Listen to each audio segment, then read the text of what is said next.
everybody, and welcome to Tabletop Dorks, the TTRPG channel of BP Fun. I am Voices, here as your Dungeon Master for the fantastic new campaign, Allandia. Right now we are doing the prologue episodes. This one is currently the Of Sea. We're just going to get into the characters and get into the session. Start it off, Zeus.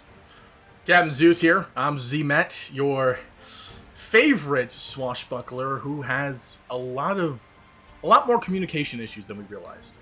We definitely learned that last episode. And, you know, it's something he's working on. And hopefully he will continue to work on and grow as a character throughout these next few episodes in the prologue or, you know, just in the main campaign. We'll see. All right, Magic. Hi, I'm Magic Moonshot. I play as Millie. She's a nice southern girl with, mostly sugar, maybe a little bit of spice, and hoping to not get seasick on this voyage. So we'll see how that goes. All right, and last but certainly not least, Mr. Spoon. And I am Spooner, also known as Dalvin Fireclaw in this campaign. Our sorcerer and almost spoken about. He's also a hermit. Okay. Alrighty, so we are just going to. Ooh, I'm gonna burp first. Let it out. All right. Let it out. We are going to just set right out. Last we left off, the crew here had just gotten onto. Does anybody remember the name of the ship? Yes. It is the I want to say I wrote it down. Blue Serpent. The Yes. Blue Serpants. Awesome. Yes. Our note taker, Coda Clutch. Yep. Helmed by Captain Alira Voss. As a blue serpent departs from here. Okay, this is a little bit more upbeat than I need. We're about to fight something with this music. You know, we're about to go to war. Spirit of the Sea. That sounds interesting. I can vibe with that more. I do this. As the Blue Serpent departs from Eurolantier's dock, and the Bay of Salkarn stretches out in shades of aquamarine and deep blue, reflecting the clear skies above, the water near the shore is calm, surface rippling with gentle waves. Fishing boats dot the bay and their sails bright against the horizon, while gulls circle overhead, crying out as they dive for fish, and the salty tang of the sea fills the air, mingling with the earthly scent of the docks. Oh, the deck feels steady, sturdy, warmed by the midday sun, and a light breeze carries the promise of open water, lifting spirits as the crew adjusts the sails. The occasional spray of seawater cools the skin, and the rhythmic sound of waves make it a little bit more calming now that the boat's been taken about. Everybody's kind of moving about, looking around, and we're gonna just hop right into the first set of travel. Day looks pretty chill, but we shall see what occurs. Who's here? 1, 2, 3, 4, 5, 6, 7. It's really tough. So Spoon's supposedly, echoing a little bit. who's There's a bit of echo sorry. coming from Spoon. I'm just letting you know. right. Turn things up too loud. Hey, they're open back headphones. My apologies. If I Oh. get too close to the you're mic, good. it'll go back. Gotcha. Play through it. No problem, my guy. All right, so let's start with the guy who knows the most about the sea. Roll a d8, good sir. Roll a d8. All right. Let me go ahead and grab one. That is 6. It's the one with 8 sides. I gotta. Let me count. Okay. I can count. Hold up. That's not an 8. Hold up. It looks like a double pyramid. Yeah, I was gonna say. Am I looking at the right thing? Double pyramid. Dude, I thought I just grabbed this one. Yeah, it's right here. Shoot. Okay. Sorry about that. I can't Like, count. I gotta pull The one mine that out. goes from 1 to 8. If that's, I just thought I should throw. You know, you guys really make me nervous, okay? Okay. Okay, big guy. I got a Don't roll a 6. 1. I got Okay. a 6. You got a 6. All right, let's hear. 1, 2, 3, 4, 5, 6. Okay. Okay. Okay. I'm scared. All right. So that's right here. Let me start just clicking through some of these things. All right. Oh gosh. So, as the blue serpent sails, ooh, that was tough. Already starting off bad. I'm already tongue twisting. I didn't even say it.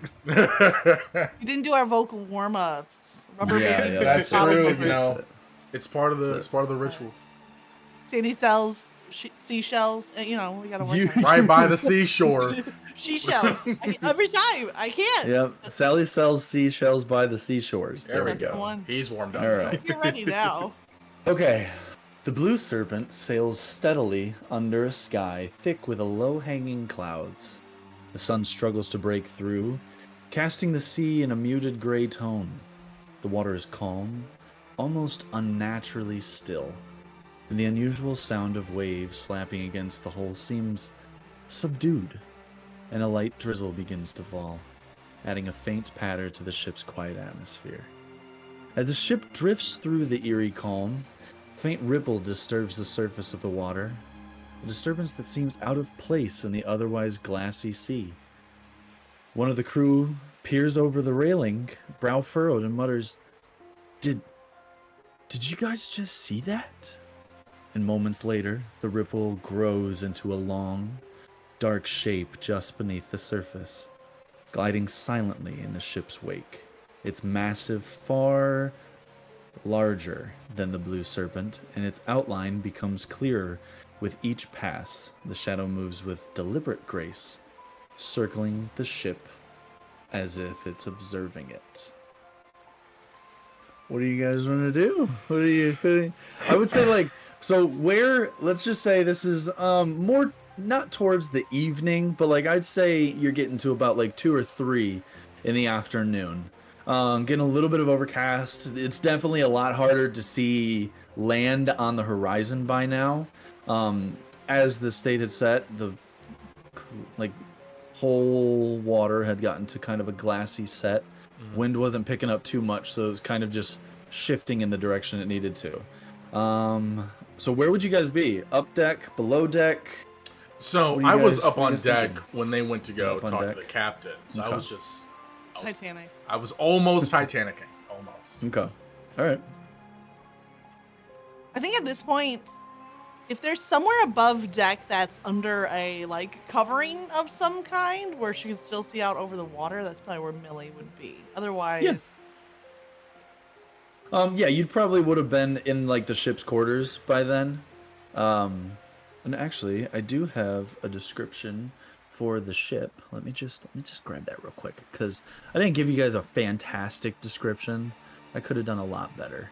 So let's just. It's okay. Remember, it was a this. fast ship, but it not being so deep that it can be docked. Yeah. So the Blue Serpent is a sleek and sturdy 2-masted voyage ship designed for ferrying passengers and light cargo across the Bay of Selkarn. It balances speed, comfort, and practicality, making it a reliable choice for travelers looking to traverse.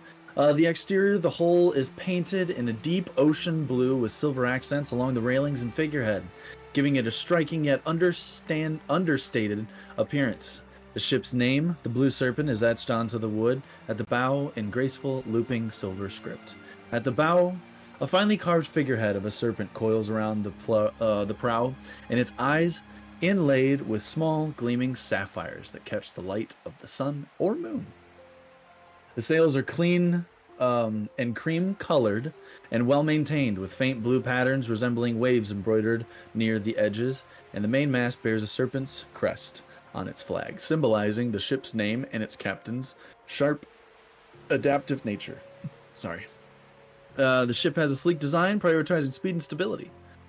Main deck is tidy and efficient, with minimal clutter. Rope coils, barrels, and crates are secured neatly along the edges. A small forecastle at the front provides a raised platform for lookouts and sunbathers. Benefit as the anchor storage and a storage hatch for the smallers.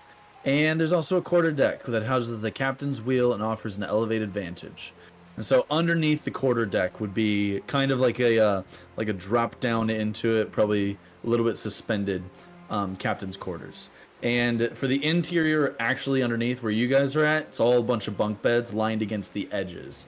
Common area features a long wooden table with some benches. It's lit by a couple of hanging lanterns, a small hearth for cooking and warming meals as well after they're done being made in the captain's quarters. So that's kind of just so you guys can see the ship a little bit. So yeah, we're so Millie, you said you would have been like making up some grub, something like that. Should probably just be at this point in the day just outside the captain's quarters. If there's like a little bit of an overhang, Yeah. next to the doorway, kind of out there. Okay. And Thal, what about you? I feel he'll be the. Oh, I forgot what's the front of the boat called. I always forget it. Oh gosh, It's the bow. it's not the aft. Yeah, it's the bow. Is it the bow? Okay, he'll be sure. most likely at the bow, Okay. The bow of the just ship. watching the sea as it passed by. Okay. This it definitely went directly underneath the shadow did. So the shadow starts to move closer and its sheer size becomes very apparent. It stretches nearly the length of the ship with what appears to be a serpentine body undulating beneath the surface. Occasionally faint glimmers of light reflect off of its outline, hinting at scales or an unnatural sheen. Anybody wanna? Can we tell if it's like obviously this thing is dangerous? Can we tell if it's going to be like maybe I would know if this is something it would do as if it's about to attack, like eyeing down its prey kind of thing? Roll a history check just for yourself, because like your ship was a little bit more special when it traversed the lands, so I don't know what you would have dealt with. 15. Okay. You know that there are a lot of different animals in here, and because this is a ferrying ship, the ship is probably on the lower end in size comparison to the animals that are most consistently coming to the surface to interact. It's about a 30% chance that this thing could be adversarial. Okay. For the most part, a lot of times if something's just going about it, it may remain as docile, but you're not 100% sure.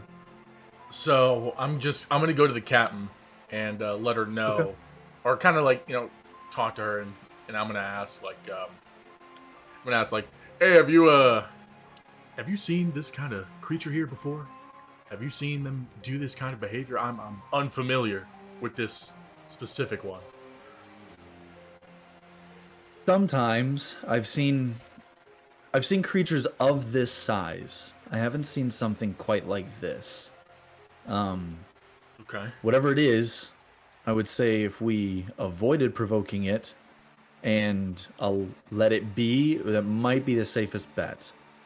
But I would keep a pretty consistent hand on a weapon of some kind if need be. Roger that. I'm gonna look for Thal. Can I see? I'm assuming I can see Thal up where the captain's at from that point, right? Yeah, you would have seen. I mean, you're the opposite edge, but you would have seen Yeah. Thal. He's a pretty big guy. All right. I'm gonna go to Thal and Okay. kind of relay the information.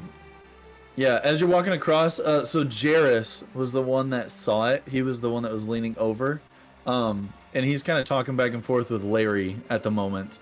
And Larry kind of leans over and he's like, "Hey, you think it was a levy?" And Jairus is like, "Dude, it's not a levy. It's definitely not a levy. It's gonna be fine. It's a big fish, but I've seen levies, and this, I don't know, man. I don't even know if I saw it completely, And Larry's like, well, it could be, something." And then you're still gonna walk over. Yeah, I'm just gonna obviously soak that information in, and then I'm gonna go over to Thal and I'm gonna ask like, "Hey, have you see the creature? See the little serpent-like thing circling us?" I assume I could see it. I'm mostly just gazing out, looking at the water. So Yeah, you're There's- seeing it like more as when it's coming back to circle. You're seeing that it whips at pretty quick speeds. Like it's definitely moving and shifting around in the water at a little bit faster than you would have anticipated. see, man, it seems to be possibly circling us. Yeah, I noticed that. I noticed that earlier, and that's what's worrying me. Because usually, when an animal's circling something, it's typically because of prey. Where's Millie? Millie would have just is probably seen you come out from after talking to the captain, I presume. Well, I was asking Thal. Oh, sorry. You're good. You're good. So the positioning though, it was probably like Thal. If you turned around and looked at the captain and Zemet, you would have seen Millie.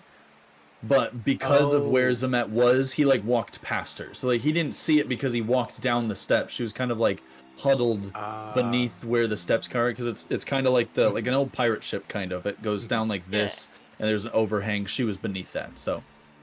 Well, I'd most likely just point towards her and be like, Yep. "Well, she's right over there. I'm surprised you didn't see her." Oh, she's so tiny. I can never tell sometimes. Well, all right. Well, we're gonna probably want to get ready or be prepared for a potential encounter, because this thing is making me nervous.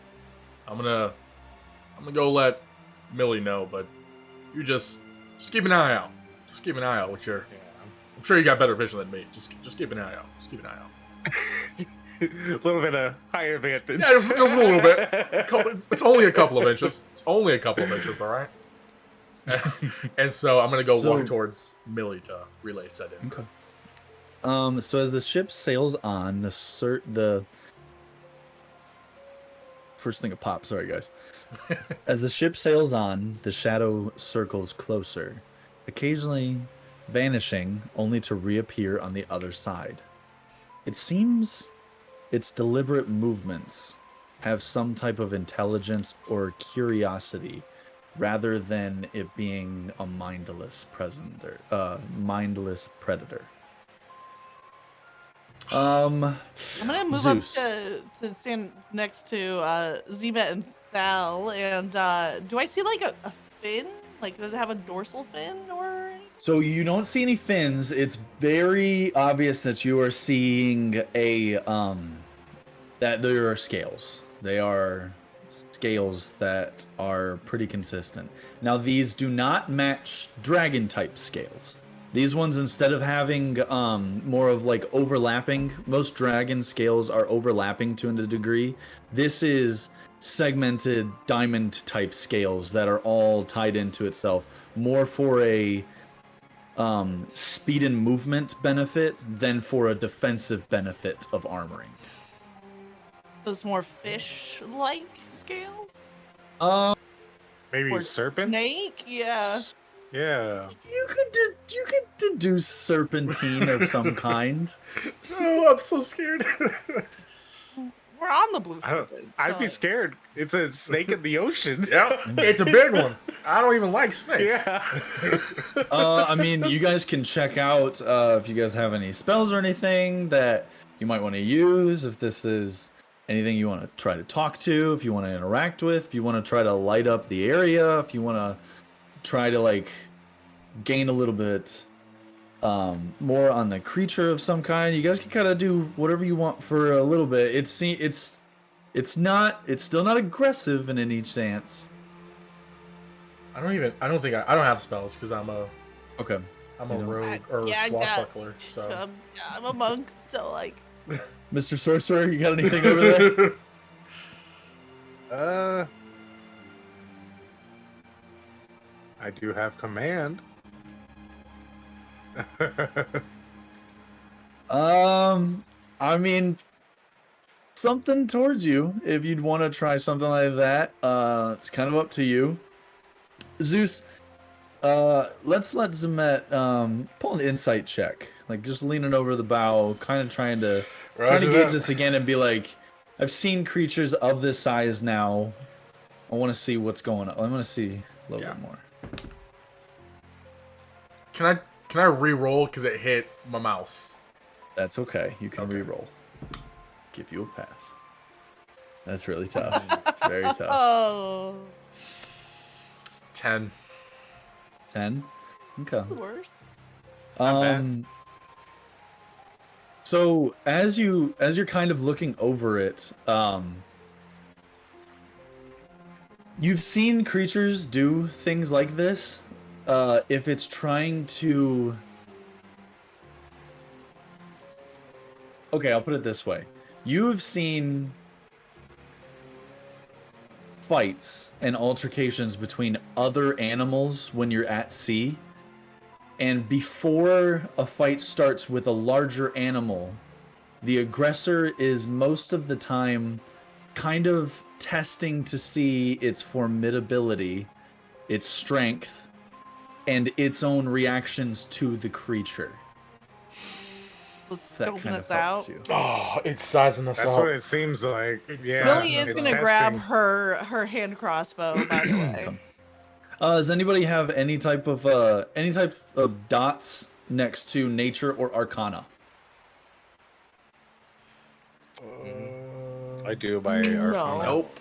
You do it by arcana? You can give me an arcana check. Okay. Do I have a modifier of 4? Ooh. Oh, yeah, that's Four. a pretty good modifier Ooh. with it. Oh god, it was a 7. 11 total. You got 11. hot dice. Let's go.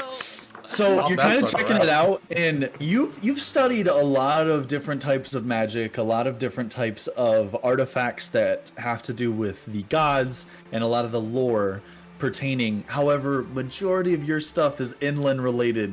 So once you get out into sea, you are a duck without a head. You got no idea what this could be or what it could be trying to be. So without warning, the shadow hold rises on. slightly. Okay.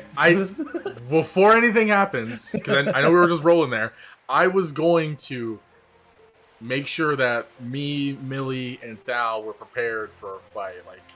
I have my crossbow ready. I know Millie said she has hers ready. I wanted to make sure we were ready because I could tell this thing was about to attack us at any second. Okay. Millie has one hand on her crossbow and one hand on like the railing of the ship. Yeah, that's smart. Okay. I'm probably like by the stairs, just in case. Okay. So I gotta dip. this entire time, Jairus, Gary, and Larry have all been right at the edge, kind of looking out. No. Oh no. Without warning, Oh gosh. the shadow rises slightly, and the water above it churns, and a faint outline of its head breaches the surface. An enormous reptilian visage with glowing orange eyes that seem to pierce through the mist. For a moment, the creature holds its position, staring at the ship with an unsettling stillness.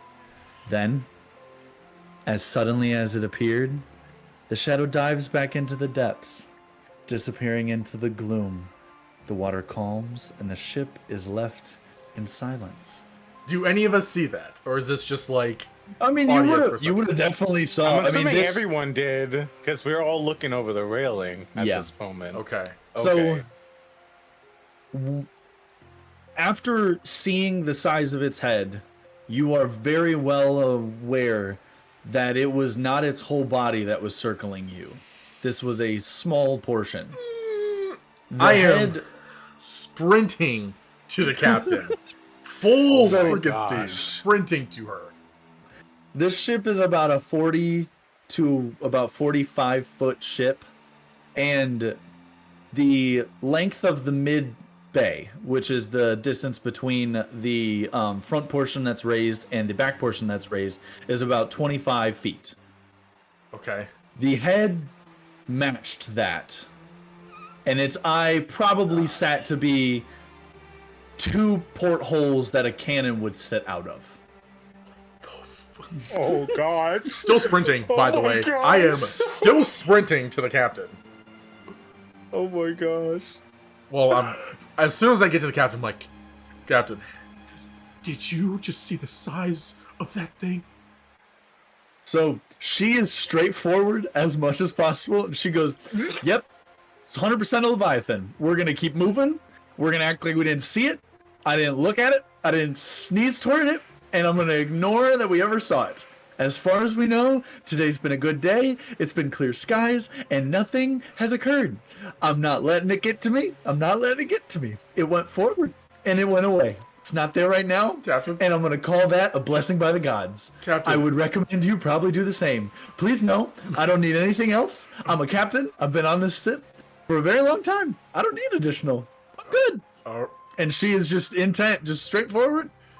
Eyes on the horizon. I I'm like gonna, on the verge of a breakdown right I'm now. gonna reel my hand back and trying not to look out to the ocean, obviously, like keeping my focus onto the ship. I'm going to make eye contact with Millie and kind of like motion, and Thal. I'm gonna kind of motion them to like meet me in the middle, maybe toward one of the masts. By one of the masses. Yeah. Okay.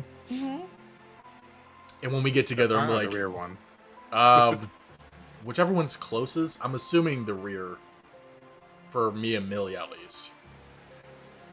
Or would it be the front one? The rear mast is like on the captain's quarters. Okay, then it'd be the front one. Okay. So we're gonna meet up at the front one, Okay. and I'm gonna be like, guys, did you all saw that, right? You guys all saw what we're not acknowledging that we just saw, right? What in tarnation was that? Per captain's knowledge, you're not gonna believe. You're gonna get a real kick out of this one. That was a Leviathan. Oh my. Is it coming back, or are we safe now? I have no idea. All I know is that thing was about as big as this ship, and from what I could tell, the shadowy stuff that we saw circling around probably wasn't the end of it. This thing is probably a lot larger than we think, and I don't think we got the guns to defeat something like that. So, If it does come back, what's the strategy? Do we have a plan for taking down this beast? see, that's a great question, Millie. I knew you were the bright one, because I do not have a plan.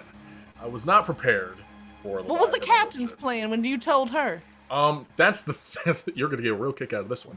That's the I thing. like it. I like it. Last time we said that, I did not get a kick out of it. Yeah, see, there was no plan. Her plan was to not acknowledge its existence and to keep moving forward as normally as possible. But there's no wind. We're not moving forward. We're not moving at all. See, be that as it may, Let me guess. I'm going to get a real kick out of this. you're gonna get a real kick out of this one. I knew it. I'm gonna guess that we should just be prepared nonetheless. Don't try to provoke it, obviously. I mean, who wants to fight a Leviathan? But yeah, I'm very scared as to the potential outcome of what could happen if this thing does believe that it could take us, which, in all honesty, I think it could take us pretty easily. So, just stay on guard, keep an eye out, and don't.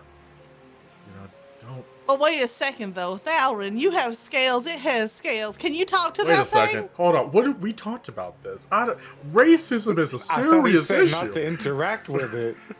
That's also I did. I'm not saying we're going to go find it out, but if it comes back, maybe you just say, "Oh, hey there, Levy. We don't want to fight."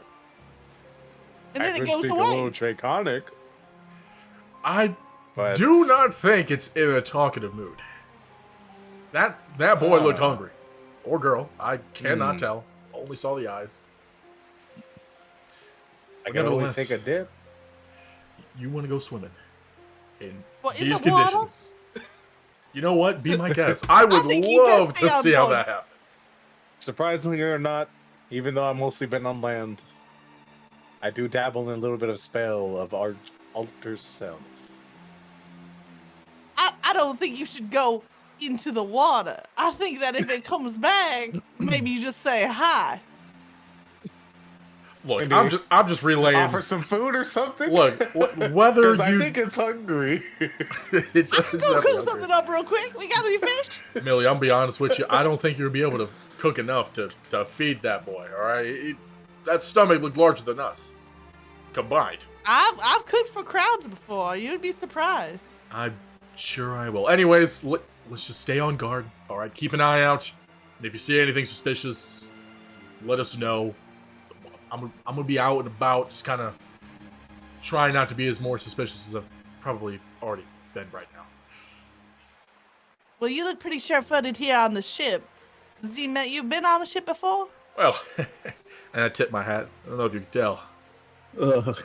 I've had my fair share of voyages every now and then.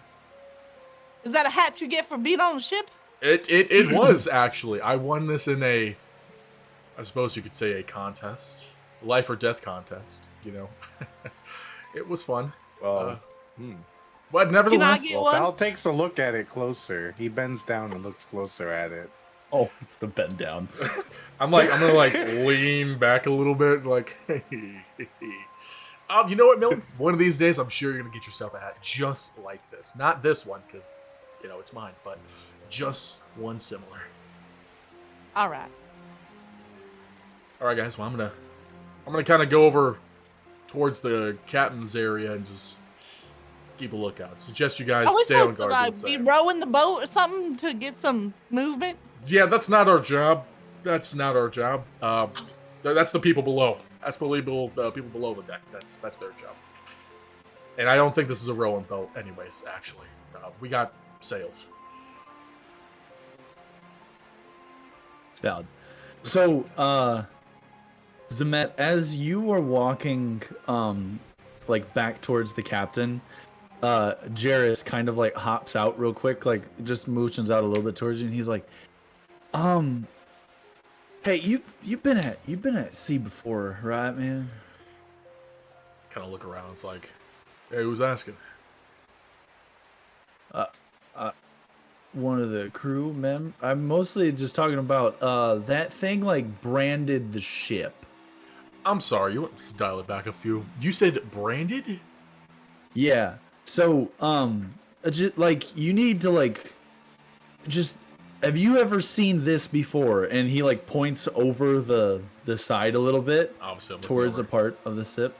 That's it. So it's kind of faintly glowing rune etched into the hull, and it kind of resembles intertwining spirals, kind of serpentine shapes.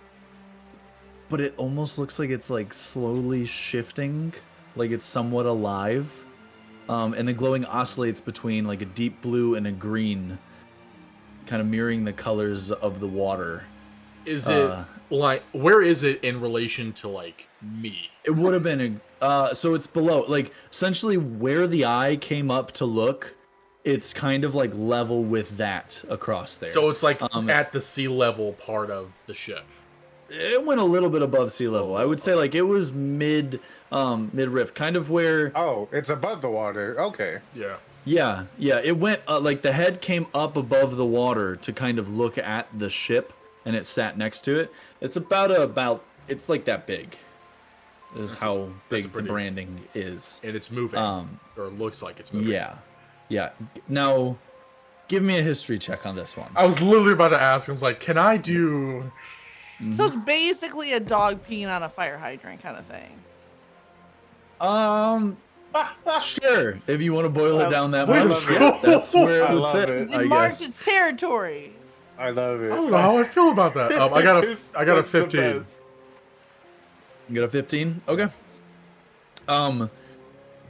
You can recognize that in all of your many travels, you've heard many of the stories of how the Bay of Selkarn came to be, and this is a ruin. This is the old symbol of a city called Salarnis that was branded on there. And so you can now kind of deduct that whatever this thing was is potentially a guardian that was placed here by the gods. many, many years ago. I would explain the still water. Oh, man. That's concerning. I'm gonna turn over to... What was the guy's name? Jarrett? Jairus. Jarrus. I'm gonna turn over and be like, what do you know about this symbol? What have you seen this before? Has anyone seen this before? All three of them kind of look like Dumb, Dumb, and Dumbest, and they're just like looking all around, kind of like, nah. And Larry's like, usually when I'm out at sea, I'm drunk enough to where I don't really know what's going on. So if I believe it. know, Yeah. yeah. Have you ever heard of the city? What was it, Selnar? Yep. Have you ever no, heard of the city? sorry. Insert city name here. Sorry. Salarnis. Selarnis. Salarnis.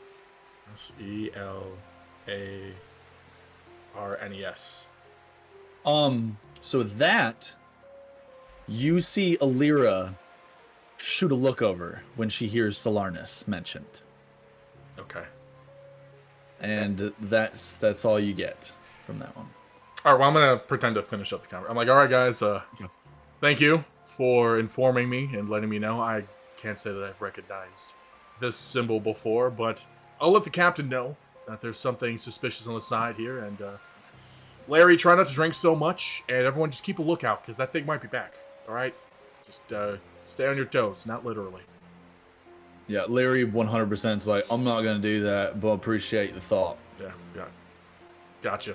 Anyways, and I just leave, and I'm going to go to the captain. Okay. Alira's just kind of at the helm, like, it was a quick look, but she's back to her straight focused non-Leviathan look now. So I'm gonna like stand direct, like side to side to her, looking straight forward, hands in pockets, Okay. and I'll be like, Okay. so you know how we were talking about that Leviathan that was there but wasn't really there, but we definitely know was there. I don't know what you're talking about, but yeah. Yeah. Okay. So he who shall not be named left a little present for us on the side of the ship here. Do you? Okay. Yeah. Do you know anything about the city Solarnus? And when I say that, I immediately like glance over to look at her face, see her reaction. She gives you another look, and she's like, I know Solarnus is buried underneath Selk, underneath the bay, and that there were guardians put in place so that other gods wouldn't screw with them.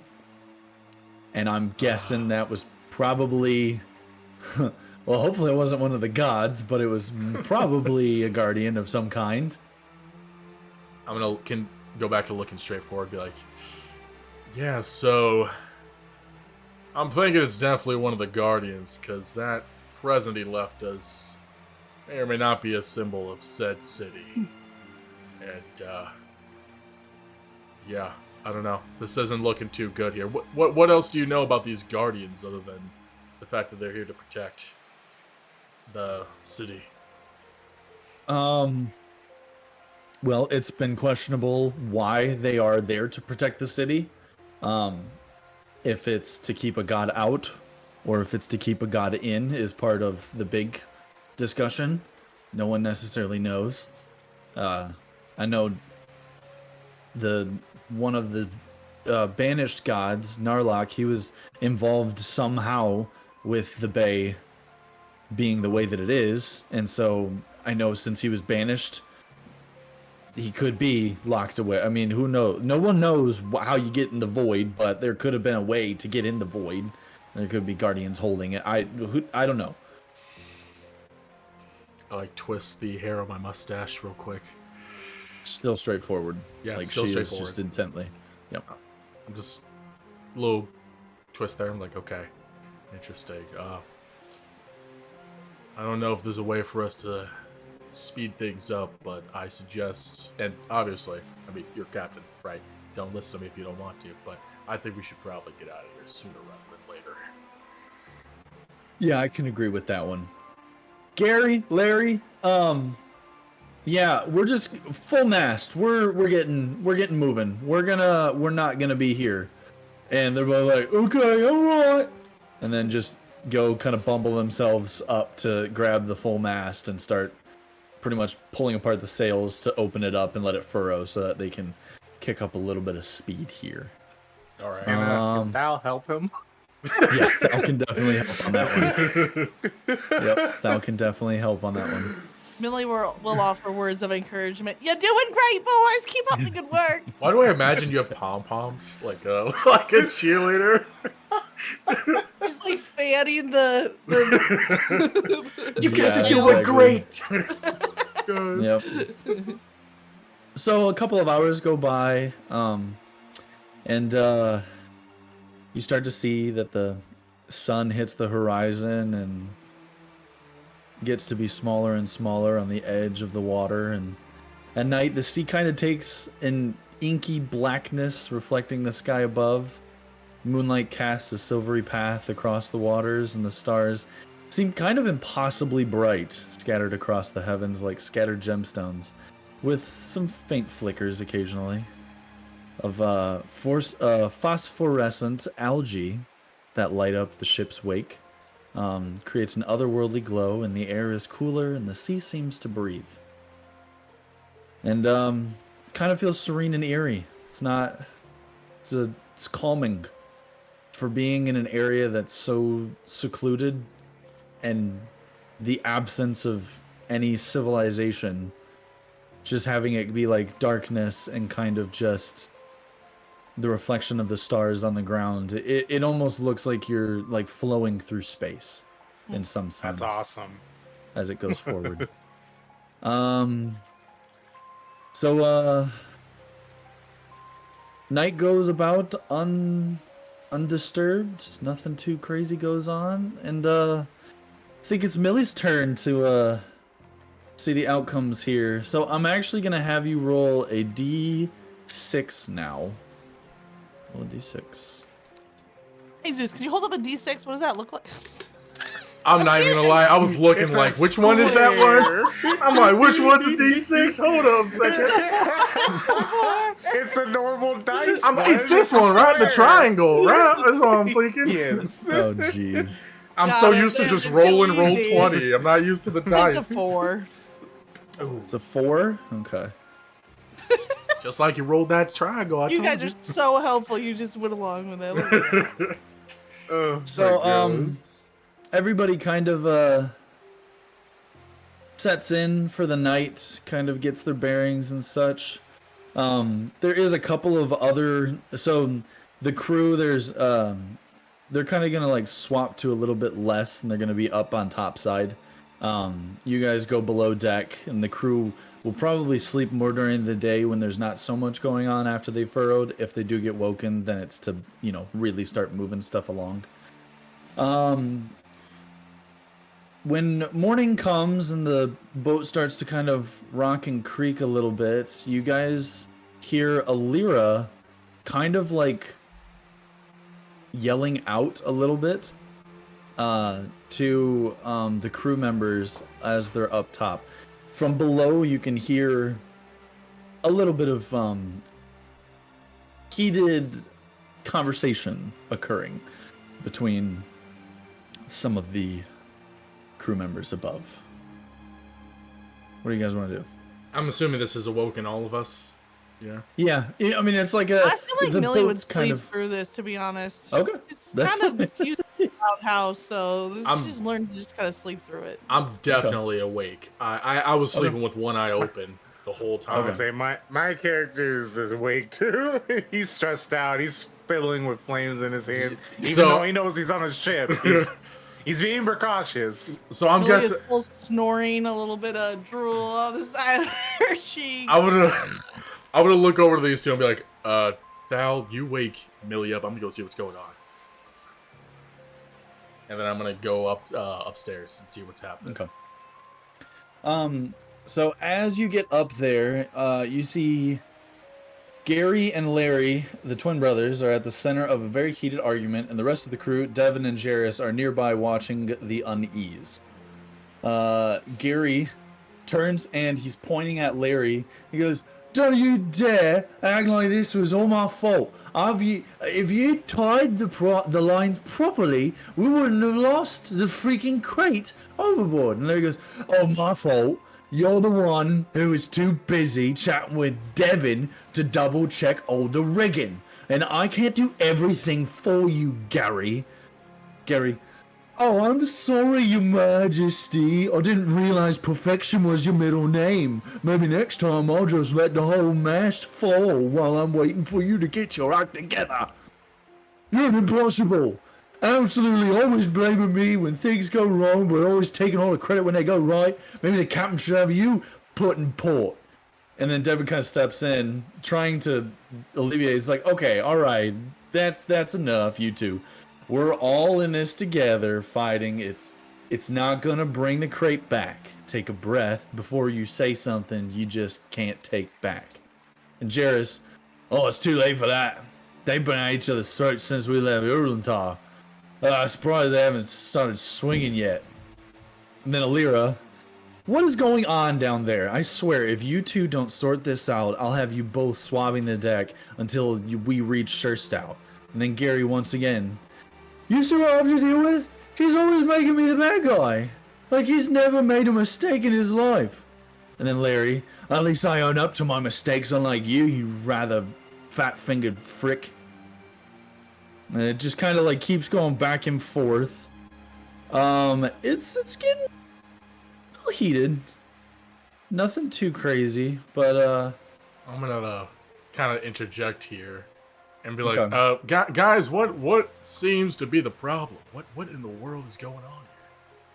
So Gary comes up and he goes, "Well, Larry, he didn't tie the line properly, and so we've lost a good helping of all of our bread for the entire voyage. Right off the ship." Yep. Oh. Okay.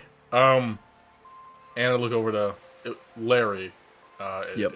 and ask, "And you're sure you tied it on there correctly, right?" Okay, well, it's not always mine. So I do it, but our job is, as the people on the ship, is that we're supposed to double check everyone else's work. That's the way that we work. We work as a crew, Of not course. individuals. It's called the crew of a ship, not the individuals of a ship, Of course. right? Yeah. Yeah. So, and for some reason, this is just what's going on. It's stupid. It's just stupid. You know what? There's nothing really we can do about it now. It's done and over with. Let's just try to figure out how we can get to Sherstow as fast as possible, and maybe recuperate our losses there, and let's just get this voyage over with. It hasn't been going very well so far, so maybe this is just another bad omen. I don't know. I don't want to speak that out into existence, but it might not be your fault, Larry. Might not be your fault. Alright. I can deal with that. All right. But from now on, somebody else is checking all of his crap. I ain't doing it. Of course, right, Gary, right? Yeah. There we I'm go. not doing it.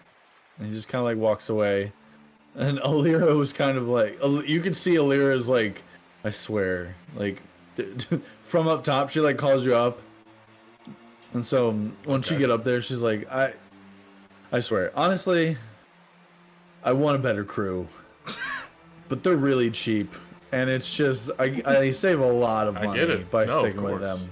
It's it's hard to find good work these days, and Yeah, I can it's unfortunate with the way the economy's been. You just got to go the cheap route. It is what it is. Yep.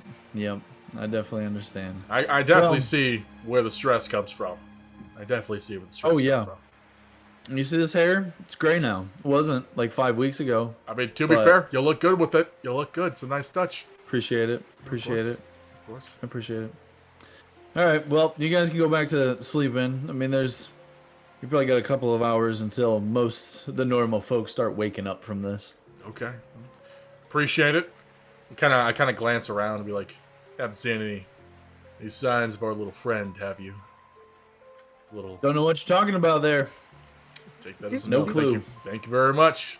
And I'm going to go on back down underneath and meet with Thal. And I don't know, have you awoken Millie successfully? I hope so. I've been poking at her. What's going on? I'm gonna like, let come her know. on. There's something going on upstairs. All right, well, it was a false alarm, guys. False alarm. We apparently just lost all our bread. Gotten too crazy.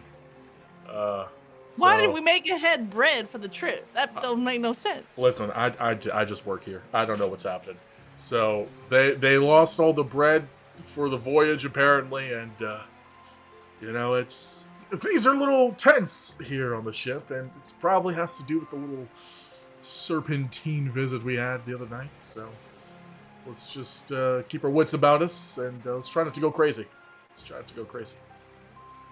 Well, if we don't have any bread, how are we gonna make up that carb intake that we gotta keep up to keep everybody's bellies full? Because you mentioned tents up there, and some of that could just be they haven't had a good meal in a long time. You know what, Millie? You are probably onto something there. You know, it's a high possibility. Be my guest if you would like to fix that. I am not the chef in the kitchen whatsoever. Well, let me check my list real quick. I guess French toast is off the menu if we lost all the bread. I don't even know what that is. Grilled cheese, that's a no-go. I'll have to come up with something. Cheese is expensive. We have that? Not anymore. Oh my! All right. Well, I don't know. I where'd it haven't done a go? full inventory of the kitchen just yet. These were just, I was just brainstorming Oh, some of ideas. course, of course. You know what, Millie? They should hire you as the chef here. You do a much better job. Much better job. Yes. You're All crossing these off meals items sound that are elegant. full. Yeah, I don't even know what half of them are. I'm just I using the tried dry things jerky. like that, gnats. Yeah. And yet you got Wait, like gnats? another type of meat. Wait, I'm sorry, gnats? Sir, I've been in the wild. Yeah, but there's like animals in tree bark. Gnats? Gnats? Hey, That's sometimes you don't come nasty. across them. See? You don't come across Sometimes they don't trees come in the across you. wilderness. Okay, you know what? I don't know what kind of wilderness you went through. I can't speak for your experiences.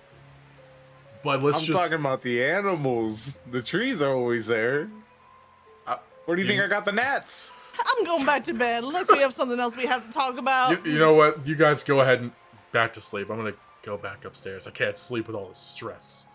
Oh, wait, before you go, Yeah, I yeah. did notice, Z-Man, I'm proud of you. You finally found someone that you can talk to. I mean, we only just met. But, I mean, I do I'm feel talking about the comfortable with you guys. captain. Oh! I mean, we're great. Yeah, I thought we were talking about friendships. I we just not? awkwardly put the blanket over my head. Wait, are you saying you and the captain wouldn't be friends at this point? Are we friends? Or every 2 minutes? Are we friends? I can't... I thought this was just a business transaction. I don't see you you talking talking to to me? me. Oh, You're okay. talking to Thal. She's talking to you. Huh. You know, I never really thought about it like that. All right, well, we don't got time to get into all this. You have a good one. I'm You're gonna the get one that some brought this shut-eye. up! Now I have to go think about this. I'm gonna go You do upstairs. that, sir. You do that. I'm just gonna, like, in my own head, go upstairs and think about the relationships that I've been having with these people the last 2 days. Okay. That's a All deep right. contemplation. It's deep contemplation. It really is. Okay. So, let's see here. What do we want to do? He's like, that friendship thing threw me off. It did. I was like, well, because part of me is like, do I have to start writing Alira more intently because there might be a romantic interest right now? I'm like, I'm not gonna have to deal with that right now. I don't want to. Okay. So,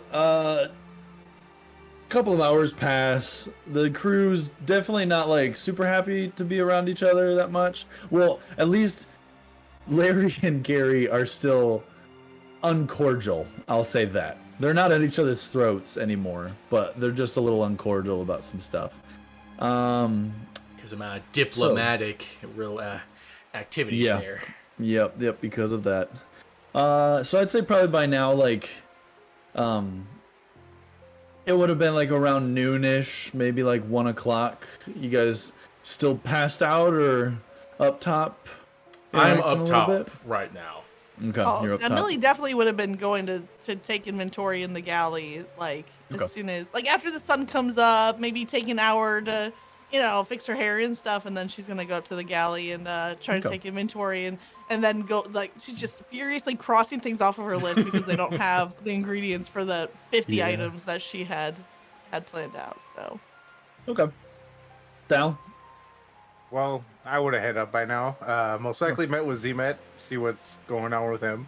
See Okay. if he's discovered anything. What he's been looking for there. Yeah.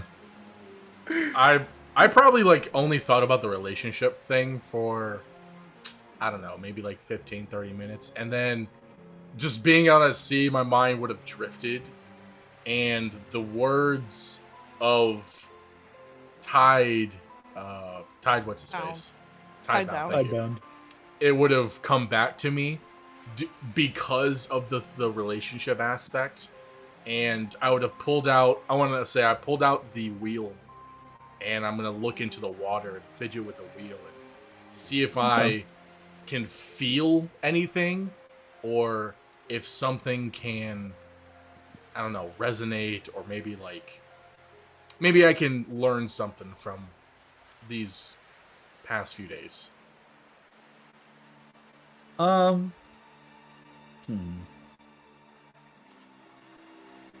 Give me just a D20 roll. 11. So you kind of start to twirl it between your fingers a little bit, kind of going back and forth. And there is like a strange aura to whatever this wheel was. You keep looking at it and like every so often between like a finger or two, you swear that it resembles the wheel that you had on your ship. Like you really like it looks similar, but the moment that you kind of like grab it to glimpse again, it's back to whatever it was prior. And it's only occasionally, but what's also strange is sometimes as you're looking like down into the water and seeing how it is, your reflection doesn't show, well, it doesn't show the wheel at all in the reflection. What? You see it in your hands, but it's not shown in the reflection of the water. My wheel's a vampire. I knew it. Now, what side are you doing this on? Left side. Okay. As in the port side? I was gonna ask. I was like, what Wow. is the actual? I need to learn. So this. if you're looking from the captain forward, yeah, we will say there's a left side and a right side. Yeah. For example, the guardian that you guys interacted with, that was on the right side. Okay. So that's kind of how we'll gauge it. Okay. Like from captain's quarters out, right side Leviathan, left side you guys were chilling. You're chilling with the little spinny thingy. Then I'm gonna say the guardian side. Okay. You do notice sometimes when you do get a little bit closer to the branding, there's like, it gives off kind of its own glow to it, but it's a different colored glow. Let me see an Arcana check. Give me an Arcana check. Why every one of these checks, I don't have any freaking bonuses to them. It's killing me. 7. It's, you don't really know if it's the same magic or not. Like it could be, but it's also just glowing. Like you've seen other things glow, lanterns glow. So like you're kind I've seen of a lot like, of glowing things. Yeah. Yeah. But yeah, that's about it with it. I would like to open the envelope that Tidebound gave me, or the paper that he folded. Yeah. So as you open that up, it is a map. However, it's just like it's a map of the Bay of Salkarn. That's it. Interesting. So you kind of gauge with it. And there's nothing that I don't know if I need to roll specifically for this, but there's nothing magical or maybe something that stands out about the map to why he'd give it to me. So most maps do gauge based on like it'll say like Bay of Salkarn, and then it will say the year in which it was mapped. Sometimes with cartography over time, maps change or shifting of different types of portions of the terrain. This map dates about 200 years prior to the separation, which was the separation of the council above. So there is essentially a council of 22 gods that got split after some started turning against the others, because the Over, which is the one god that was above all of them, they felt he was too dictatorial over top of them. And so after that split, there was the divine plane was put and placed, and then the void was put and placed. And so within the void, certain gods were banished there, and then other gods had to go to the divine plane. And hence now why we don't see as much interaction from the gods as pre-separation. How many years post-separation are we in? About 1,400 years. Okay, so this map is 1,600 years old, at least. Yes. Yep. Wow. Yep. And it is after, the beginning and the building of the Bay of Salkarn by the gods. I'm going to fold the map in the exact same way that it was folded, put it back in my pocket, and just kind of like look out into the horizon in contemplation over, this information that I've kind of gathered. Okay. And as you do, you kind of see that the sun starts shining brightly towards you guys, and crew seems to be in decent spirits, chattering after each time that they work, and the waves kind of lap against the hull. And a light breeze fills the sails, propelling the ship forward. However, without warning, the tranquility is shattered by a sudden burst of motion from the water. No. And on the left side of the ship, dozens, then hundreds of flying fish begin leaping out of the sea and arcing gracefully through the air in a chaotic, shimmering storm. Their silvery scales catch the sunlight, creating a dazzling display as they jump and dive around the ship. The air is filled with the sounds of their fins slapping the water and their high-pitched chirping cries. It's a pretty awe-striking thing, until the fish begin colliding with the sails and ropes and people. Oh, and gosh, no! It starts getting a little bit wild here. So, flying fish start slamming into the ship with surprising force, flopping on the deck and startling the crews.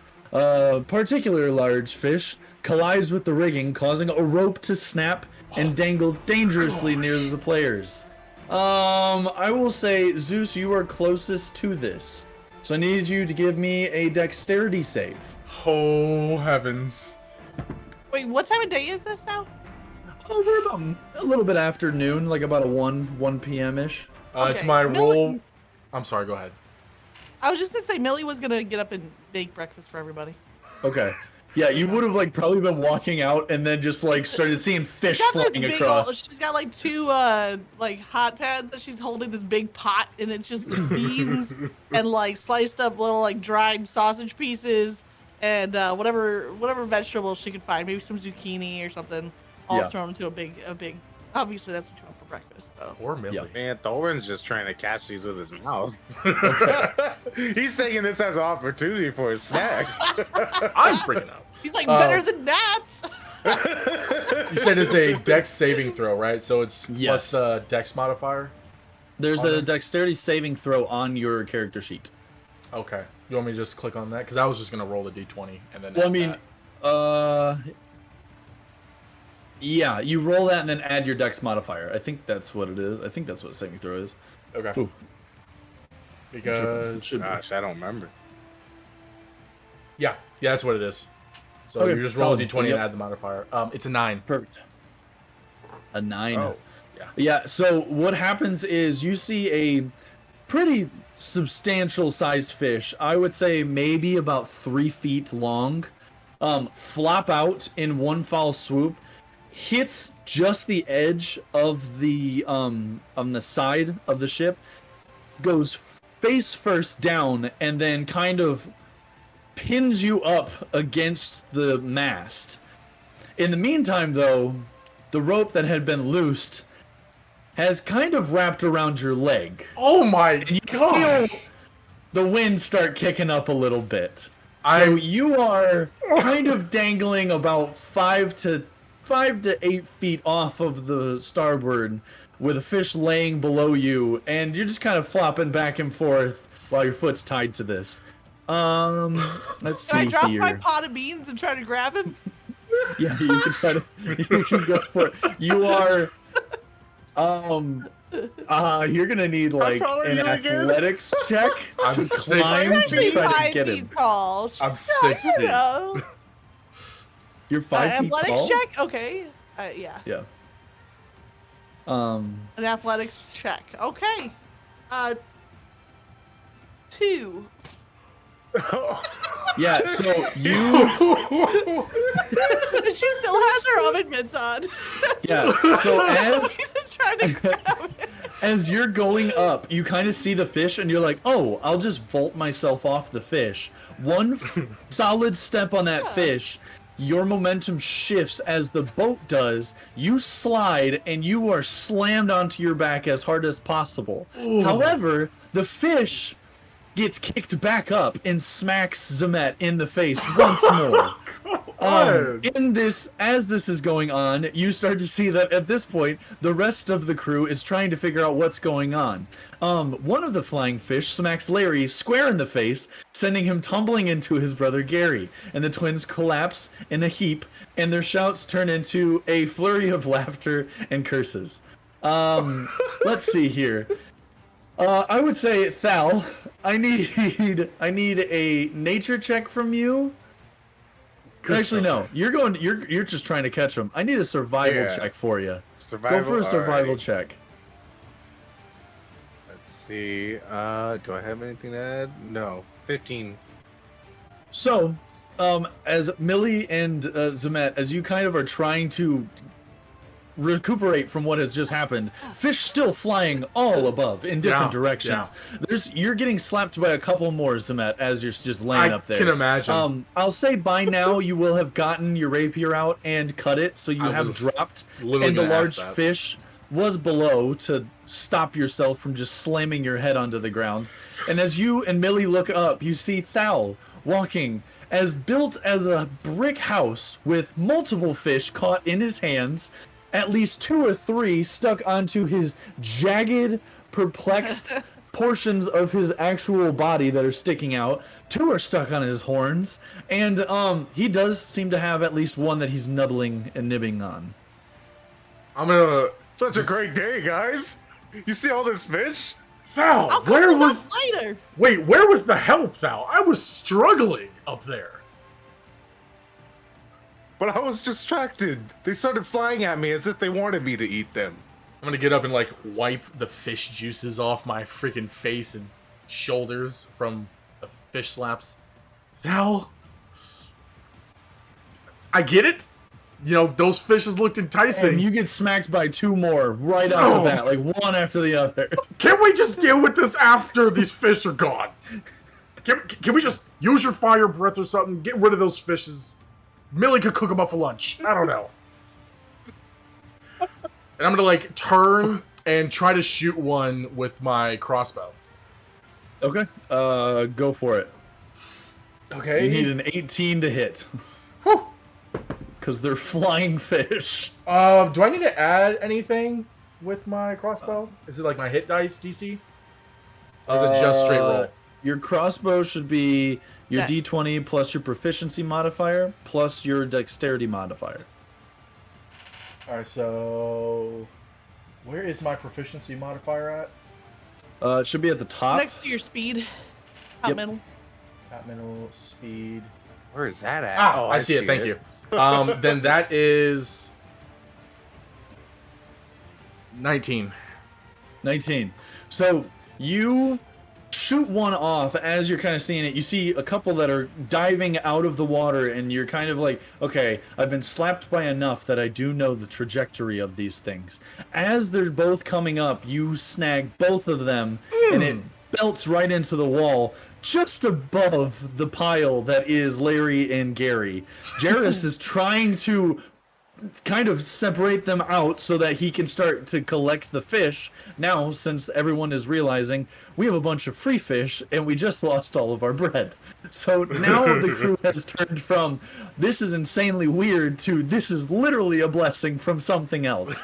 So now all of them are trying to like gather up as much as they can. Val. Amid the chaos, one of the fish seems a little bit different, and its fins are longer, a little more delicate, and there's faint runes that are etched along its body. Hello? Oh, Yeah. this And one I don't eat. I was gonna say this that is one that you saw this one jump on top of the boat, and it's actually like continuing to go across to try to like go back along the other way. So give me a what's your speed? 30. Okay. Let's do give me a strength saving throw to see if you can go and grab this one. It is about a 30 I do have foot. Misty Step as well. Okay. So no matter what, you're still going to have to grab it. So I just wanted to make sure that you could get to it. So you're going to be able to get to it regardless. I just want to see how you want to, if you're going to grab it. Because it's still a slimy little fish. Oh, that's true. Oh, slimy, it's slipping out like a snake. Oh, shucks. It was a bad roll. Oh no, how bad? We're getting bad rolls. What is my strength modifier? Oh, it's just 1 all. It's a 4 in total. No! So you guys see Thal in the most graceful form you've ever seen him move. With such determination, he sprints forward, slides down in like a superhero pose, then goes completely prone, both hands out, and grips around this strange runic fish. As his grip tightens, the fish is shut out the top because of how much grip you have. And it dives back into the water in one foul swoop. Holy crap. Oh, no. Millie has her wooden spoon kind of like tucked into her like an apron that she has tied around her waist. So she's gonna grab that. Okay.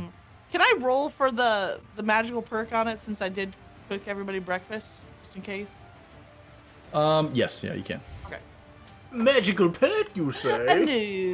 No, not activate this engagement. So she's just gonna have it. She's gonna try to like just smack some fish out of the air with her wooden spoon.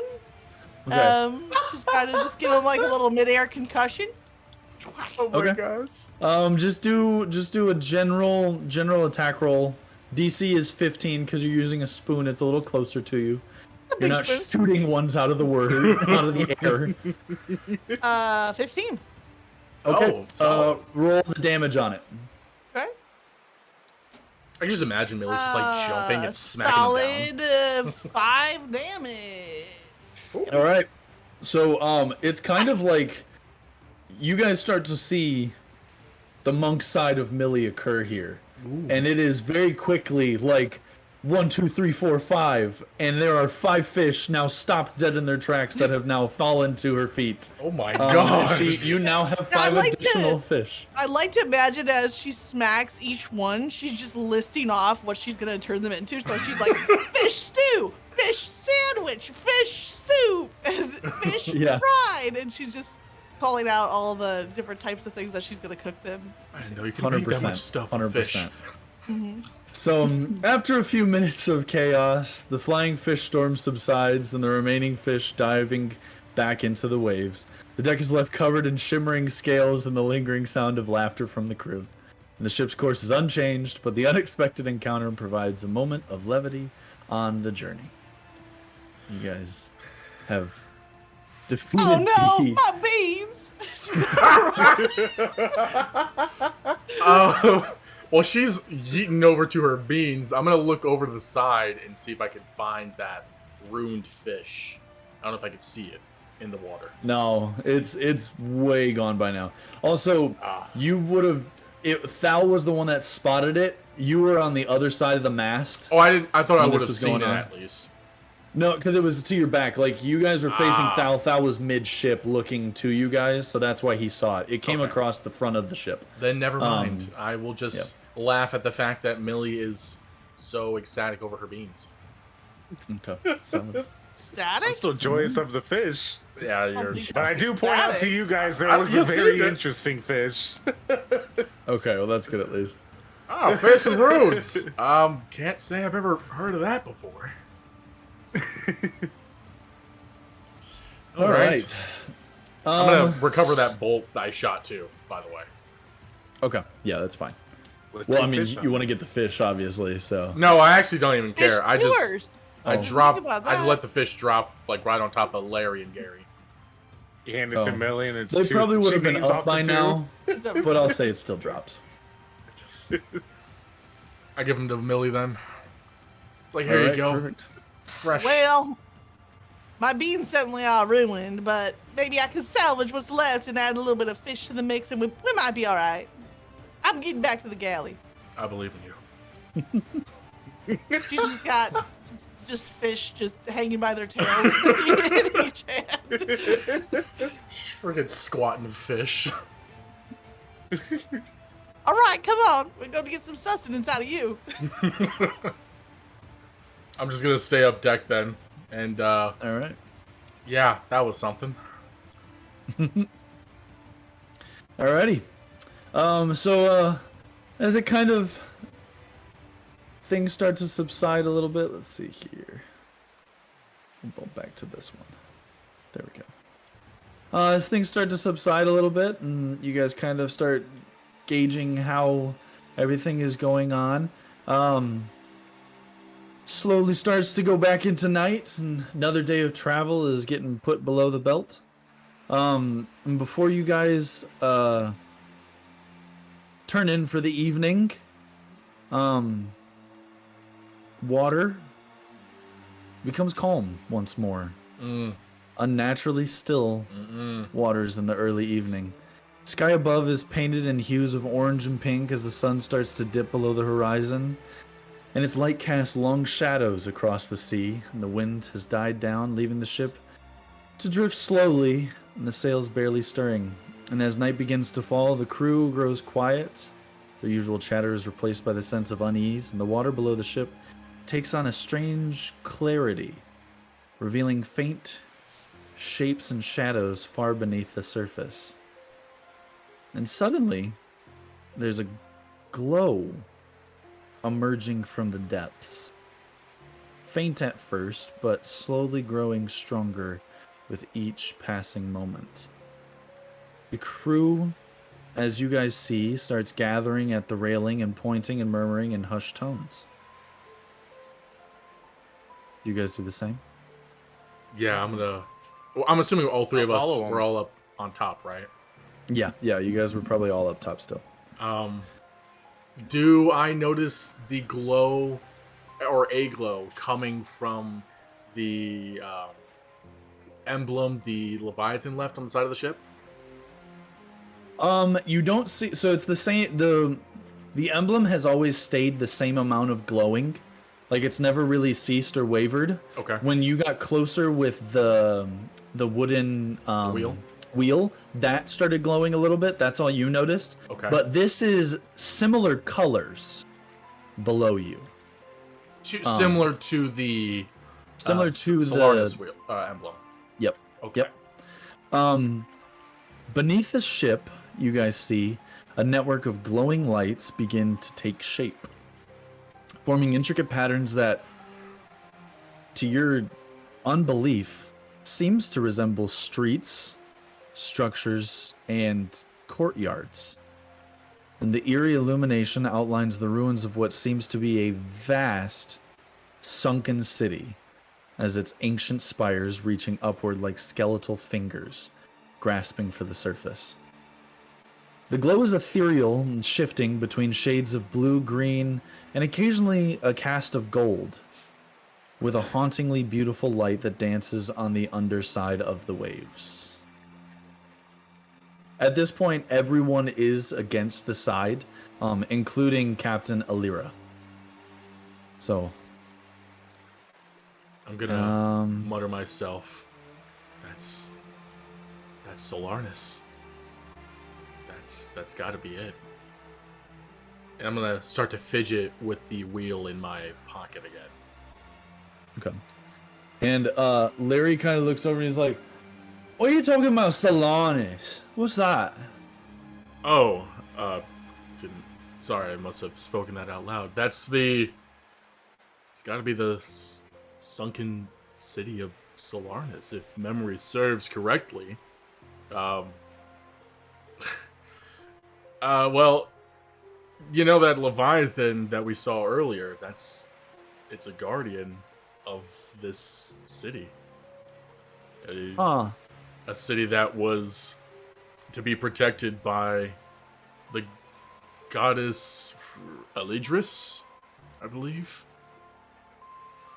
At that point, Alira does pipe in a little bit, and she says, "Yes, it was Alidris. Larry, were you too drunk to remember the last time that I told you about this?" And Larry just straight up is like, "Yeah, 100%, I definitely was." And so she's like, huh. So she kind of moves into the center of the boat. And what's kind of wild is when you see her walk away to the center, from everywhere around, the bay is glowing. Like, it is enough of a glow from deep beneath that the surface within the couple, maybe 2 or 3 miles around you guys, is still shimmering with this glow from it. And so Alira kind of sits down after she pulls up a crate and just says, "Well, if anyone wants to, you can settle down here and I can tell you guys about the city and how the Bay of Selkarn actually came to be." So, if you guys want to take your seats, what do you guys want to do? I'm joining the stories. Millie wants to listen to the story, but she also wants to kind of sketch out in her notebook the streets and stuff, like almost make like a roadmap of what she's seen while listening in at the same time. Definitely. And I mean, you're moving at such a slow pace because there is very little breeze. And Alira probably said today, she was like, the breeze has kind of slowed us, so what was going to be a 3 to 4 is now probably going to be a 4-day journey regardless. So Alira kind of sits down, Yeah, fish. rubs her eyes a little bit, takes off her hat, sets it on her lap, and says, "Long before the rise of kingdoms and cities, the land that is now the Bay of Selkarn was a fertile valley, untouched by the sea. Rivers flowed lazily through lush meadows, and mortals lived in harmony with the land. The gods of the council above watched over the valley, with Alidris, the goddess of life and rebirth, blessing its fertile soil and abundant wildlife. However, as mortal ambition grew, so too did their arrogance. They began to take more than they needed, cutting down forests, damming rivers, and defying the natural order. The land grew strained, and Alidris pleaded with the other gods to intervene, but it was Nerlock, the trickster god of chaos and cunning, who saw an opportunity to reshape the world as he saw fit. Nerlock, ever mischievous, convinced Kazriel, the god of death and judgment, that mortals had stayed too far from the balance of life and death. Together, they devised a test, A way to teach mortals humility while reshaping the land. Nerlock whispered to the winds, and Kazriel called forth the tides. In a single night, the valley was consumed by the sea. Torrential rains and floods swept through the land, carving out the great bay. Rivers swelled and merged, and the fertile meadows vanished beneath the waves. Mortals fled to higher ground, their cries drowned by the roaring waters. When the storm subsided, a vast, shimmering bay remained, and a scar upon the earth, and a testament to the gods' power. In the aftermath, the mortals who survived called upon the gods of guidance. And it was Selkarn, a devout priestess of Elidris, who ventured to the edge of the new bay seeking answers. Selkarn knelt upon the rocky shore and wept for the land that had been lost. She prayed to Elidris, asking why such destruction had been allowed. And Elidris, moved by Selkarn's sorrow, appeared to her in a vision. The land was not destroyed, but transformed. The goddess explained, from death comes life anew. The bay will become a source of sustenance and a path to new horizons. Nerlock, amused by Selkarn's devotion, also appeared, weaving his chaos into the vision. Do not mourn what was lost, he said, but marvel in what has been created. This bay is a gift, wild, untamed, and full of secrets. Let it bear your name, Selkarn, for you are the first to embrace its change. And from that day forward, the bay was known as the Bay of Selkarn, named after the priestess who saw the destruction and the promise within it. The bay became a vital part of mortal life, providing fish, trade routes, and mysteries that drew the brave and the curious to its shores. Does that answer your question, Larry? You guys turn around. Larry has 2 pints already gone. I thought he'd be passed out by now. I thought he's knocked the frick out. He wasn't passed Wow. out, but he is down already enough drinks to where this is going to have to be restated for the next voyage, probably. That is hilarious. Wow. So yeah. The crew kind of gets a little uneasy with the whole thing. You guys will all know that Nerlock is the banished god that kind of started it all. He's the one that kind of kicked everything into gear for the other ones getting all banished. Prior to that, all of the gods kind of sat in the same harmony, and they all worked with each other. Each god kind of had their own counterpart. But over time, Nerlock and some of his following gods thought they would rather that the world actually would benefit from just their attributes than those of the divine ones. They felt like the divine ones were almost like giving too much control and power to others. So that's kind of how Nerlock fell into the place where he is now. As the players and crew watch, the glow intensifies and the outlines of the city become clearer. Then abruptly, a shadow passes over the lights, enormous and serpentine, blotting out the sections of the ruins below. The water glows darker, and the glow dimming as the shadow circles back beneath the ship. Oh gosh. I have my hand on my back, Z-Man. crossbow. I have my hand on my crossbow instantly.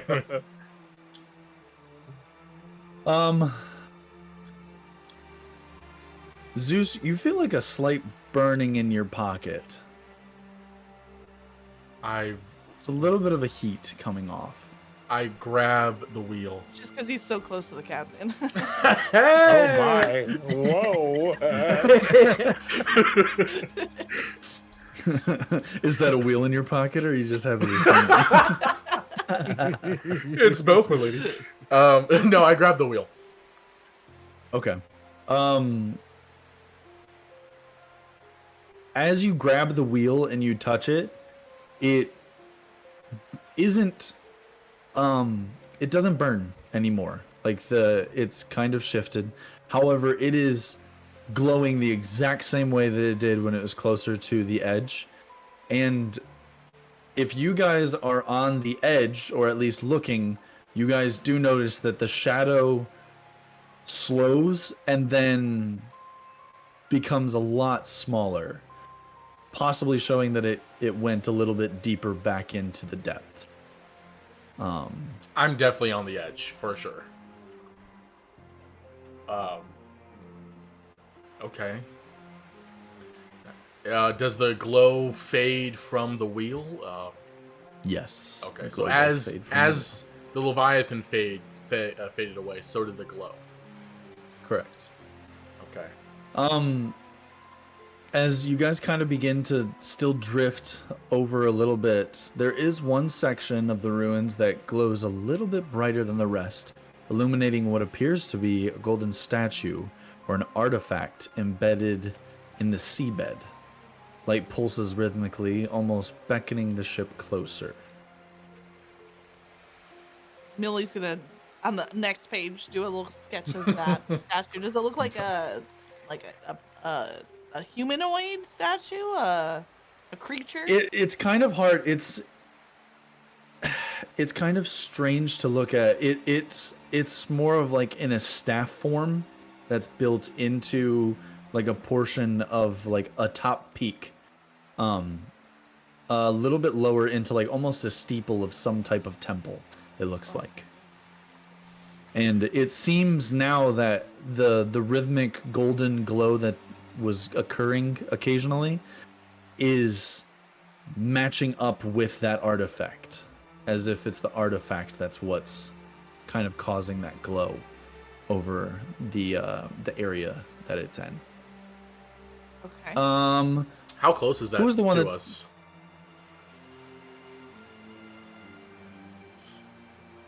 It's diveable. It's diveable. How about About 30 to 50 feet. like No, in terms no, of no, like no. horizontal distance, not depth? Okay, horizontal distance, you're kind of seeing it at like it's about 100, maybe 100 yards away. You can Okay. kind of see. It looks like it's penciled right now. So as you're getting closer, it's starting to kind of come into its shape a little bit more, but it still does faintly glow from where it's at. So we're approaching it and it's getting like, it looks like it's getting closer kind of thing, right?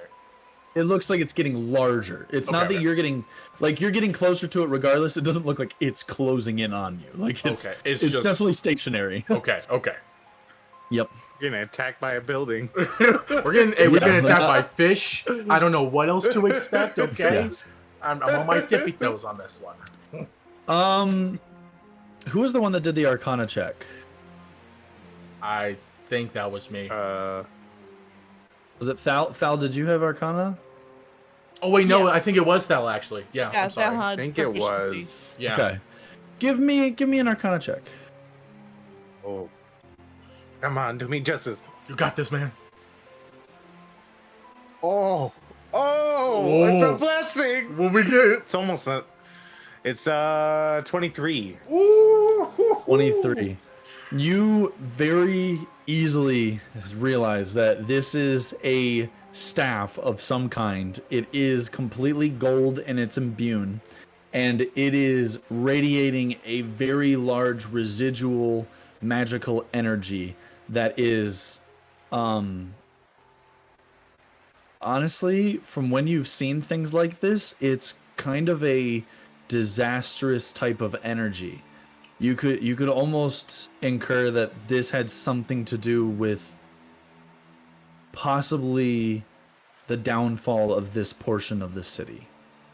Is it like disastrous as in it's spontaneous, like an outburst energy out of nowhere, or You're not sure on that. You just see that it's radiating that from it. So as a sorcerer, you kind of have like an innate knowing of certain magics and of certain types of energy levels, and you can kind of see that this has a somewhat devastating energy coming from it.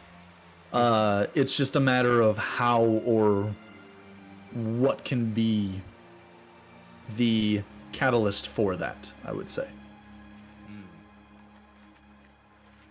Well, you met Yeah. what we're turning up on. It's a massive staff, golden staff, with this energy. but it's not of any good or bad. More disastrous. I fidget with the wheel a little bit more. Oh, you don't say. As I start to kind fidget of with the see- flames in my finger. We're both just fidgeting. So this is kind of where it gets a little bit crazy. Is so Kind the of. wheel is now glowing golden as you guys are getting closer to this, and Thal, your flame is like a white flame. You haven't seen What the? a flame like this before. Most of the time, your flame kind of sits as like a red because of the ancestry that you have from your draconic. This is a flame that definitely does not come from your bloodline. This is an influence from something else. And how does my spoon look? It's actually larger It now. looks pretty spoony. It's pretty spoony. It's looking spoonier.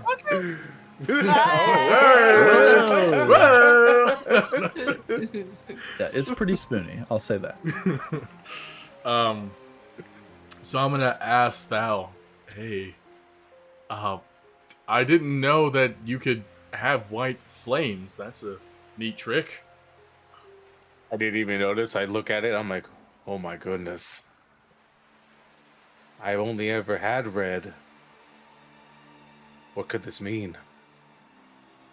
I don't know. And I look at the wheel, and I want to like lift it and like into the direction of the statue to see if anything. It's glowing more. It glows more. And It then like glows more. if I pull it back, does it like fade a little bit? It glows less. I was gonna say you might have to go a little far distance. I'm just like at the back of the ship, just like, is it working? Is it working? Lyra's gonna come up to you and just be like, "Are you okay? What's going? Are you? Oh, she Oh, checked yeah. in on you. I'm great, Is thank you. is Jerry contagious? Are you getting something? What's No, going it's on? we're just Oh, no, testing. you got what Jerry got. I don't have the Jerry, I promise. We're just testing out a little theory that we have here. So it's Okay. no okay, worries, no worries. Okay. And she's just gonna like walk away, but look very quizzically at you, like. Yeah, I'm "Okay." I'm gonna get closer to Lyra, Thal. sitting in the crow's nest. Okay. So by this time, Larry and Gary have gotten a great idea, and so Gary Oh, has went no. up to the front of the helm, No. and he has loosed the anchor. Oh no. And as you see Gary kind of come back from it, Jarrus flings open the top of the door to the below deck, and out comes a diver bell, a diver's hat, or diver's helmet, and he starts just kind of dragging it along. And it looks like they are prepping Larry to go diving for this because they I are. don't think this is a good I'm idea interjecting at all. quickly. In fact, I'm interjecting I think quickly. we're supposed to keep on moving. You know We what? shouldn't be stopping here. Millie's right. Millie is 100% right. I don't think you Thank you. guys should be doing this. I will go ahead and check to see if there's, anything dangerous. If you needed me to check anything specific. Don't you go in the water. Hey, it's either them or me. Because we know if How about nobody? we How both about know. zero persons in the water? I mean, you can ask Allura, but pretty sure it's not going to stop them. Alira. You don't even know her name. When No, you it's say Allura. 0 persons, Larry goes, I think Zemet's persons is gonna be in the water. And then he Never heard that one before. hands over the helmet for you to take. So you're gonna I'm gonna just You're put gonna- it on to make sure that they don't go down there, and then I'm Okay. I gonna would like to go be down. on record that I am absolutely and completely opposed to this plan. As I'm buckling, I'm like, your record has been acknowledged. It is denied. yeah. Jarrus goes, yes, ma'am, and we do not care. So what it is I'm gonna throw this bell in. We're gonna lower the bell down. We're gonna tip it every once in a while, and then it will stop. You get down there. You get inside the bell. Yeah. Take off the mask. Breathe a little. Put the mask back on. Then you hand out from there. We're gonna keep it right at the level of whatever this little steeple thing is. All right. You got it? Sounds like a plan. All I right. can do that. Capiche. And so in one swoop, it's Don't just see like that. boom, drops the big old bell right in there, blubs up giant freaking bubbles of water. I mean, it's a bell that can. Thou could have probably dove and been fine. Like, it's a pretty decent sized diver bell for him. As it gets down, they hand you off the helmet, and Jared's like, "Now I'm gonna tell you, that helmet's gonna weigh you down quite a bit, so you gotta keep it down. You gotta make sure you hold it down." Hey, don't worry, it's not my first time going underwater. Oh, good. And he just like tosses you the helmet, and then he's like, "All right, well, have fun." Wasn't prepared for that.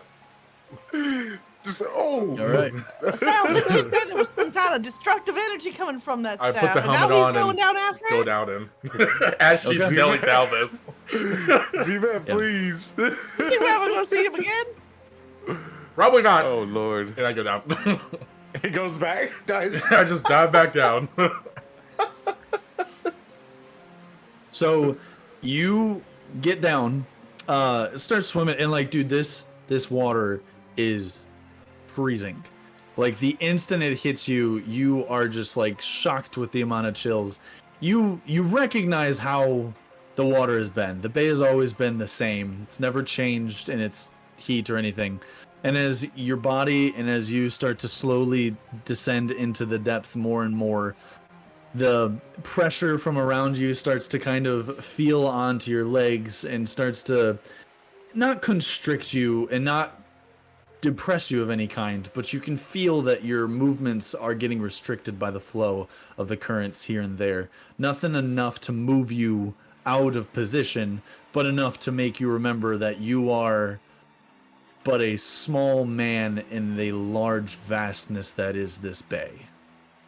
And as you start to approach, you do start to see that these buildings get more and more intricate. And it's hard to see right now because your eyes are still fuzzy. You haven't put the helmet on yet. As you go in, take a quick breath, put on the helmet. As you come out, this city is exactly as it was before. This is not rotted. Like before, seaweed as in has like not in ancient overtaken. stories, right? Like how it's been Yes. described. This city looks pristine. This could rival the looks of old Ulatir. And as you start to fight and move yourself through the constant pressure of the sea, you see this staff standing in front of you, and it is sat upon a pedestal just below the steeple of a very large temple. As you look down at the front of the temple, you see a very similar emblem. The same one that was injected onto the side of the ship. Okay. As you grow closer and closer to the staff, it's glowing even brighter. It makes you start to squint a little bit. Your surroundings are kind of disoriented, and it's very pointed that this is his intent, and you're almost questioning if it's drawing you in or if it's just the sheer awe of seeing something like this. What do you want to do? I would like to touch it. Okay. As you touch it, the golden glow of it starts to slowly fade itself in and kind of move itself down towards where you had touched it. And it now has kind of condensed into one spot where your hand now sits. If I want to drag my finger up to see It if still moves. follows. It follows. I would like to grip the staff. Okay. As you grip the staff, you see that the pedestal below it dislodges on its own. And this staff is now within your grasp. The light has now completely dissipated. And you now are just holding the staff within your hands. And as you start to realize that this light has faded, but there is a new light beyond it. It's a similar light, a golden glow, from an eye that you have seen before. One that is just about the same size as that bell you came from, looking at you from about 50 feet away, which, judging by the sheer size of whatever this is, it could be 5 feet.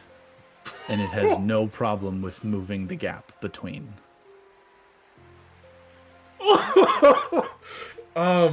I think you awakened the beast, bud. What do you want to do? So I have the What do you staff wanna do, in Zimmy hand. boy? I would like to. Oh my gosh, that's so freaking terrifying. My goodness. It could have been Larry. I'm just saying. It could have just. This been could Larry. have Say, you been put yourself Larry. in this shoe. But you know what? I think we all can agree that we will miss Larry more. I would like to I want to reach my hand out and with the staff in hand, kind of have my fingers open to show that I'm not trying to be a Okay. threat. Okay. And I would like to, with the helmet on, I could still speak. Do I know if it'll hear me? I'll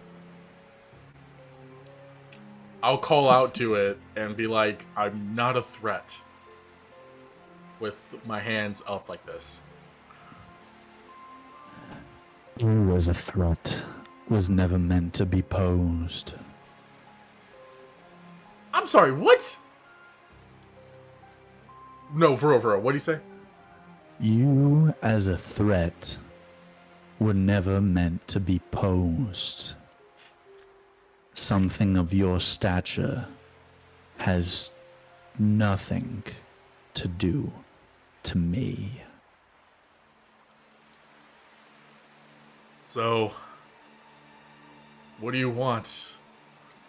Why are you here looking at me? Did I do something wrong?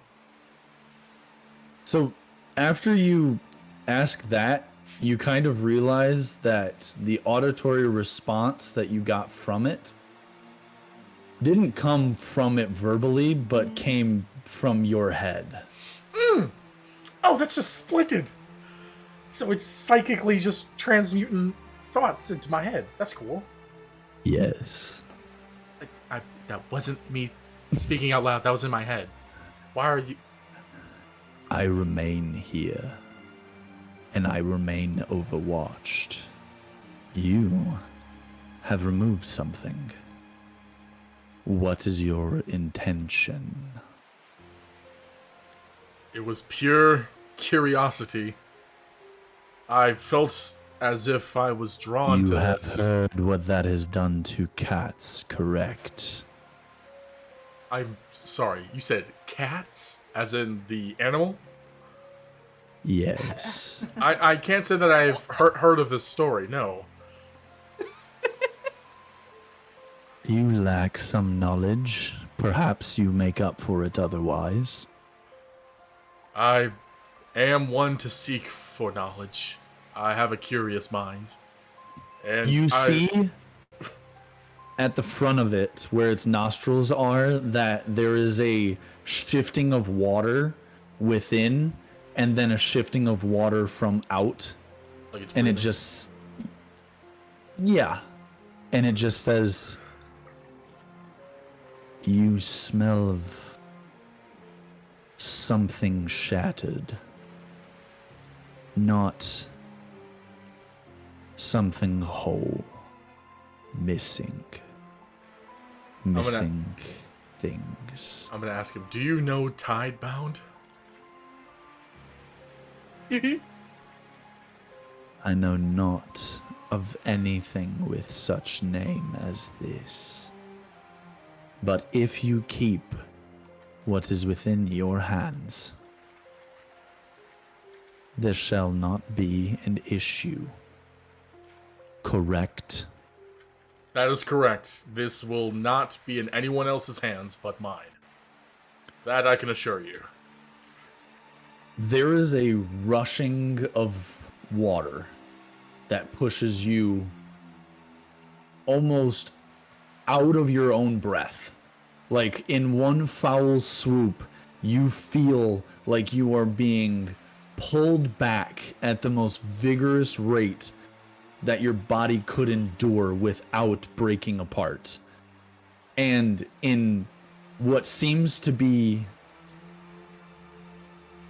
portions of a second, you are spat out of the ocean back onto the boat with said staff still within hand. And that is where we're going to end it for the session tonight.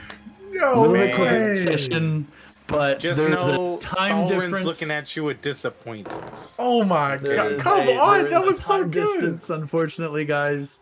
And it is almost 11 o'clock. I have a wife, and she would like to embrace me before bedtime. So we have to have a third session now. We have to have a third Yes, you session. will have to have a third session. I Yes. promise you guys a third session, 100%. Oh my Yeah, I can't goodness, wait this- to meet Zeus's It new just character. started That's getting gonna be juicy. great. Oh my All right. goodness. So that was it. Thank you guys all for tuning in and checking out the second session of the prologue, Allandia at Sea. And we will catch you in the next one. Adios, y'all. Bye, guys. Goodness.